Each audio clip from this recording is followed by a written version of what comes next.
দীর্ঘ ২২ দিন পর চট্টগ্রামে ধীরে ধীরে স্বাভাবিকের পথে ট্রেন চলাচল। সকালে চট্টগ্রাম থেকে ছেড়ে গেছে পণ্যবাহী ট্রেন। বৃহস্পতিবার থেকে শুরু হবে আন্তনগর ট্রেন চলাচল। আজ বিকেল থেকে ট্রেনের টিকিট পাওয়া যাবে অনলাইনে। চট্টগ্রাম রেল স্টেশনের ম্যানেজার মনিরুজ্জামান বলেন, ধীরে ধীরে সব ট্রেনই স্বাভাবিক হবে। এর আগে তেলবাহী ওয়াগনও চালু হয়েছিল। তবে যাত্রীরা নিরাপদ বাহন হিসেবে ট্রেনকে সবসময় বেছে নেয়। ট্রেনে চলাচল বন্ধ থাকায় বিপাকে পড়েছেন সাধারণ মানুষ।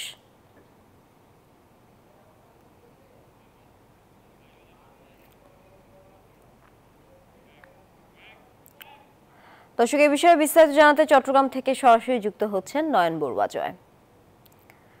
জয়, ট্রেন চলাচল পুরোপুরি স্বাভাবিক হতে কত সময় লাগবে, বিস্তারিত জানাবেন।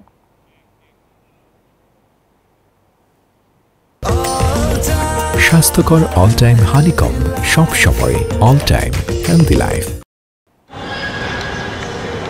ধন্যবাদ তানিয়া। আমরা রেল স্টেশনে আছি, সকাল থেকে দেখতে পাচ্ছেন একেবারে ফাঁকা, যেহেতু অনলাইনে টিকিট কাটা হবে সেই কারণে কিন্তু এখানে যারা যাত্রী তাদের দেখা নেই। বৃহস্পতিবার থেকে আন্তনগর ট্রেনের টিকিট বিক্রি শুরু হচ্ছে আজকে থেকে। একই সাথে যে মালবাহী যে ট্রেন আছে, সকাল থেকে মালবাহী ট্রেন যাওয়া শুরু হয়েছে।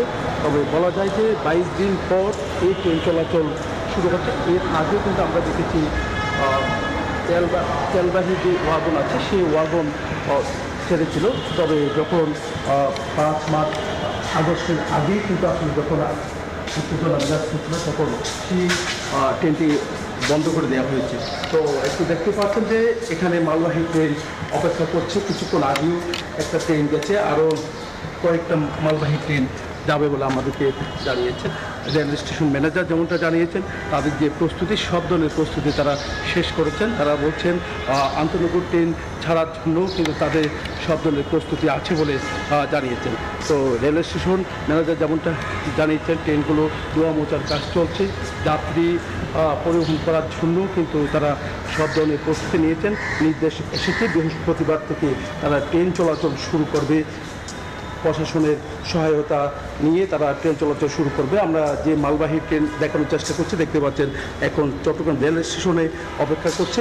কিছুক্ষণ আগে একটা ট্রেন ছেড়ে গেছে, আরও কয়েকটা ট্রেন আজকে মালবাহী ট্রেন ছেড়ে যাবে বলে আমাদেরকে জানিয়েছেন।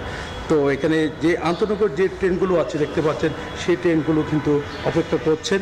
তো এখানে আমরা দেখছি তারা ধোয়া মোচার কাজগুলো শেষ করছে, এমনকি ইঞ্জিনের যে সমস্যা থাকলে সেই ইঞ্জিনের কাজগুলো তারা শেষ করছেন। একই সাথে তেলবাহী যে ওয়াগনগুলো আছে সেই ওয়াগনও কিন্তু ছেড়ে যাচ্ছে বলে আমাদেরকে জানিয়েছেন।